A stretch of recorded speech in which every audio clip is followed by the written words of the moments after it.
بسم اللہ الرحمن الرحیم۔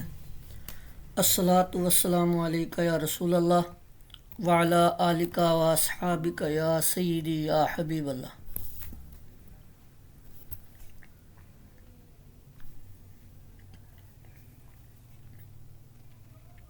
کہتے ہیں جی، تخریج حدیث کے دو طریقے ہم نے پڑھ لیے تھے۔ سند کے اعتبار سے حدیث کی تخریج کیسے کی جاتی ہے اور اس کی کتنی اقسام ہیں، اور اس کی معاون کتب کون کون سی ہیں، اور اس کے بعد ہم نے پڑھا تھا کہ متن کے ذریعے حدیث کی تخریج کیسے ہوتی ہے اور اس کے لیے کون کون سے طریقے ہیں، فرعی اسلوب کون کون سے ہیں، اور کون کون سی کتب جو ہیں وہ ہمارے معاون ہو سکتی ہیں۔ آج جدید معاصر آلات کو استعمال کرتے ہوئے حدیث کی تخریج کرنا، اس حوالے سے ہم دیکھیں گے۔ معاصر زمانہ یعنی ہمارے زمانے میں اب کمپیوٹر اور ایپس جو ہیں یہ فہرست کی حیثیت ہی اختیار کر گئیں۔ اب جس طرح کتب کو کھنگالا جاتا ہے تو کتب پر جتنا وقت لگتا ہے اتنا ہی چند الفاظ آپ ٹائپ کریں الشاملہ کے اندر یا اسلامک لائبریریز کے اندر، تو آپ کو حدیث مبارکہ جو ہے وہ کھلی ہوئی سامنے مل جاتی ہے، اور اس سے وقت بھی بچ جاتا ہے اور حدیث تک رسائی بھی ہو جاتی ہے۔ لیکن حدیث پر حکم لگانا، اس میں جو مہارت ہے یہ کمپیوٹر نہیں کر سکتا ہے، نہ ہی کوئی اپلیکیشن کر سکتی ہے، بلکہ یہ چیزیں آپ کو اصول و فنون پڑھنے کے بعد ہی جو ہیں وہ سمجھ آئیں گی۔ اب کمپیوٹر کی خصوصیات کیا ہیں؟ حدیث کی تخریج میں سرعت کے ساتھ وقت کو بچاتے ہوئے کامیابی حاصل کرنا، یہ کمپیوٹر کی ایک خصوصیت ہے۔ ایک ہی وقت میں تخریج کے کئی اسالیب کو اختیار کرنا، یعنی متن کے چند الفاظ لکھے وہ آ گئے سامنے، پھر روات الحدیث کے حوالے سے تحقیق کرنی ہے تو وہ والا آپ پینل کھول لیں تو آپ روات الحدیث پہ بھی تحقیق کر سکتے ہیں، اور شروحات حدیث دیکھنی ہے تو وہ والا پینل چیپٹر کھول لیں جس میں شروحات حدیث پڑھی ہیں، تو اس حوالے سے آپ کو بھی رہنمائی مل جاتی ہے۔ تو ایک ہی وقت میں کئی طریقے سے آپ حدیث تک پہنچ سکتے ہیں۔ اس کے بعد کچھ نقائص بھی ہیں کمپیوٹر میں، مثلا بعض اوقات کمپیوٹر میں آپ لکھتے کچھ ہیں لیکن وہ کھول کچھ دیتا ہے، تو اس صورت میں گھبرانا نہیں چاہیے، بلکہ اس کو ریجیکٹ کر کے ختم کر کے دوبارہ آپ اپنے کی بورڈ کو جو ہے درست استعمال کریں۔ مثال کے طور پہ آپ نے عربی ٹائپ میں اگر کچھ تلاش کرنا ہے تو آپ عربی کی بورڈ استعمال کریں، وغیرہ وغیرہ۔ اب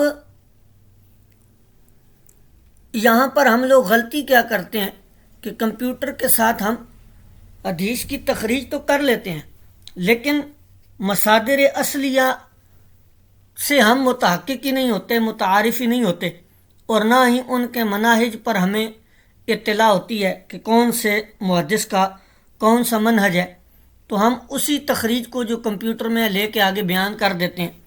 تو اب بعض اوقات اس طرح ہوتا ہے کہ ایپ کے اندر جو چیز ہوتی ہے وہ آپ کو کتاب کے اندر نہیں ملتی، وہ بریکٹ میں اندر انہوں نے ڈالی ہوئی ہوتی ہے یا اپنی طرف سے اضافہ کیے وہ ہوتا ہے، اب وہ کتاب میں نہیں ہوتی۔ آپ جب کسی کو پیش کرتے ہیں تو وہ آپ پہ معترض ہو جاتا ہے، تو یہ ہمارے اندر ایک کمزوری ہے، اس کمزوری سے ہمیں بچنا ہوگا۔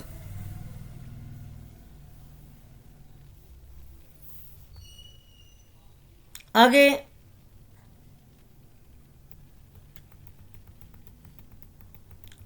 یہ ایک دھوکہ پایا جاتا ہے ہمارے ہاں کہ بعض محققین گمان کرتے ہیں کہ تخریج کثرت مصادر کا نام ہے. اگر وہ متعدد مصادر سے حدیث کی تخریج پر مطلع ہو جائیں تو وہ سمجھتے ہیں کہ او ہو پتہ نہیں ہم نے کون سا جو ہے نا جی وہ پہاڑ فتح کر لیا ہے کہ ہم جو ہیں وہ حدیث کے کثرت مصادر پر مطلع ہیں. ایسا نہیں ہے، بلکہ یہ بھی مناسب نہیں ہے. تو اب اگر اس طرح ہو کہ کثرت مصادر پر مطلع ہونا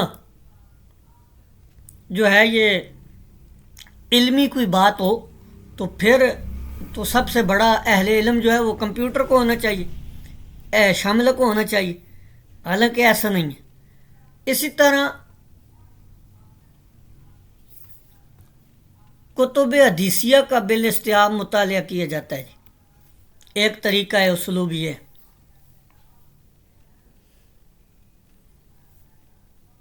اس طریقے کے اندر فائدہ تب ہوتا ہے جب آپ ایک کتاب کو شروع کرتے ہیں تو ابتدا سے شروع کریں اور آخر تک اس کا بالاستیاب مطالعہ کریں اور اس کے بعد حدیث کی تخریج کریں. یہ طریقہ حفاظ محدثین کے شایان نشان ہے، وہی اس کو بروئے کار لاتے ہیں.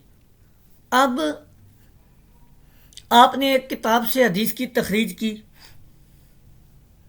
اور اس کتاب کو آپ نے بالاستیاب مطالعہ کیا، اس سے آپ کو جو فوائد حاصل ہوں گے وہ کیا ہوں گے؟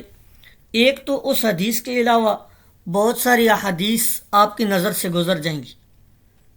اسی طرح بہت ساری اصطلاحات محدث نے اپنی کتاب میں نقل کی ہوں گی، وہ گزر جائیں گی آپ کی نظر سے. اور یوں جو اقوال ہیں جرح و تعدیل کے یا راویوں پر کلام ہے وہ بھی بہت سے مقامات پہ کیا گیا ہوگا. تو جب آپ کسی کتاب کو بالاستیاب مطالعہ کریں تو اس کے اندر 4 چیزیں جو ہیں وہ زیر غور رکھیں. کوئی بھی کتاب ہو جس کو آپ مطالعہ کریں، ان میں ایک تو یہ کہ آپ کو اس کتاب کے مصنف کے حالات کا پتہ ہو، اس کا علمی مقام، اس کا علمی قد و قامت کیا تھا، کہاں کا رہنے والا تھا، اس کے بارے میں اس کے معاصر علماء کیا کہتے تھے، اس کا بایو ڈیٹا آپ کو پتہ ہو لکھنے والے کا. دوسری چیز، اس کتاب کا منہج، جو کتاب آپ پڑھنا چاہتے ہیں اس کتاب کا منہج آپ کو معلوم ہو. اور تیسری چیز، اس کتاب کو جب آپ پڑھیں تو اس میں سے جو اہم چیزیں ہیں ان کو ہائی لائٹ کریں، ان کو آپ ہائی لائٹ کریں اور ایک نوٹ بک کے اوپر اہم قواعد کہیں پہ نظر آئیں تو وہ آپ لکھتے جائیں، قاعدہ نمبر 1، قاعدہ نمبر 2، قاعدہ نمبر 3 کر کے. تو یوں آپ کے پاس اس کتاب کے قواعد الگ سے جمع ہو جائیں گے اور اہم نکات جو ہیں وہ الگ سے جمع ہو جائیں گے، نوٹس کے نوٹس بن جائیں گے اور علم میں اضافہ جو ہے وہ ایک اضافی امر ہو جائے گا. اسی طرح یہ کہتے ہیں کہ یہ جو طریقہ ہے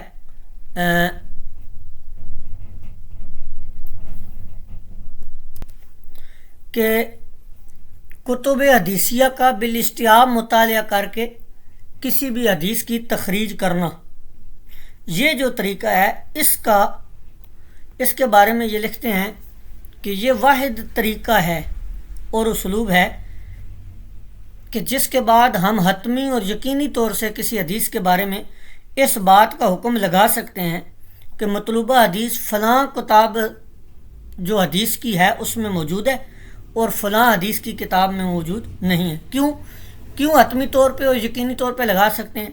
اس واسطے کہ اس کتاب کو ہم نے خود بالاستیاب مطالعہ کر لیا ہے اور اس کو اچھے طریقے سے ہم نے دیکھ لیا ہے، پڑھ لیا ہے. اس واسطے یہ ایک طریقہ ہے جس کو ہم حتمی طور پہ کہہ سکتے ہیں کہ فلاں کتاب کے اندر یہ حدیث موجود ہے یا فلاں کتاب میں موجود نہیں ہے. اچھا، اس کا ایک فائدہ دیکھیں آگے یہاں پر یہ بتاتے ہیں کہ عمیق مطالعہ جو ہے، بالاستیاب گہرا مطالعہ جو ہے، وہ کسی بھی حدیث کی خفیہ علت تک آپ کو پہنچاتا ہے۔ مثال کے طور پہ آپ ایک حدیث پڑھتے ہیں، اس کی اسانید کو بھی جمع کر لیتے ہیں، اس کے متون کو بھی جمع کر لیتے ہیں۔ اب آپ اس چیز پر واقف ہوتے ہیں کہ اس حدیث میں جو ہے وہ، میں ایک مثال سے آپ کو عرض کرتا ہوں کہ حضرت ابو ہریرہ رضی اللہ تعالیٰ عنہ سے 13 بندے ایک حدیث کو روایت کرتے ہیں۔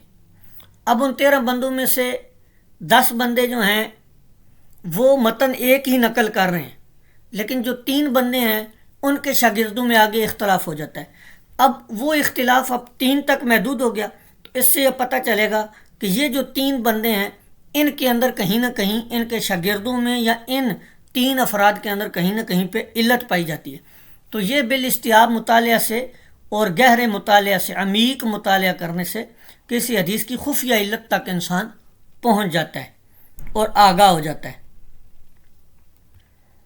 اس کے بعد بالاستیاب مطالعہ کی بدولت کسی بھی کتاب حدیث کے منہج اور اسلوب تالیف سے بخوبی واقف ہو جاتا ہے۔ اس کے بعد کثیر فوائد حاصل ہوتے ہیں، یہ میں آپ کو چند لفظی گفتگو میں اوپر بیان کر چکا ہوں کہ بالاستیاب مطالعہ کے نتیجے میں طالب علم کو کثیر فوائد حاصل ہوتے ہیں، جنہیں وہ اسی مقام پر کتاب کے اندر درج کر سکتا ہے یا ہائی لائٹ کر سکتا ہے یا الگ سے اپنی کسی نوٹ بک پر تحریر کر سکتا ہے، تاکہ وقت گزرنے کے ساتھ ساتھ وہ ان کو دیکھتا رہے۔ سب سے اہم فائدہ یہ ہے کہ یہی وہ اسلوب ہے، کون سا؟ یہ بالاستیاب کتب حدیثیہ کا مطالعہ کرنے والا، کہ جس کی بنا پر احادیث نبویہ کے متون کا استحضار رکھا جا سکتا ہے، یعنی الفاظ حدیث جو ہیں متن کے، وہ زیادہ سے زیادہ ذہن کے اندر نقش ہو سکتے ہیں، یاد ہو سکتے ہیں۔ اس کی وجہ کیا ہے؟ اس کی وجہ یہ ہے کہ آپ ایک حدیث بخاری شریف میں پڑھتے ہیں، جب آپ مسلم شریف کا بالاستیاب مطالعہ کرتے ہیں تو وہ حدیث آپ کو 2-3 جگہ پہ مسلم شریف میں بھی مل جاتی ہے۔ تو اب وہ ایک ہی حدیث جب آپ کئی کتب کے متن میں پڑھیں گے تو وہ حدیث آپ کو خود بخود یاد ہو جائے گی۔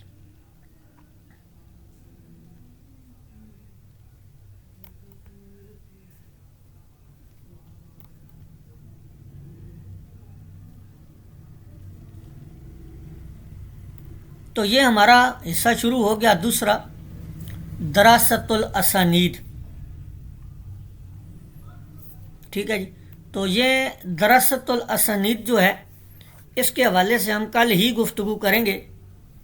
آج ہم متن حدیث کے حوالے سے یا تخریج حدیث کے حوالے سے ہی تھوڑی سی پریکٹس کرتے ہیں۔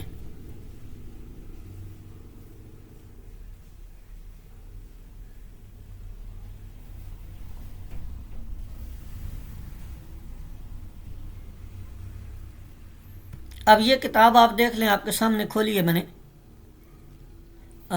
المسند المصنف المعلل۔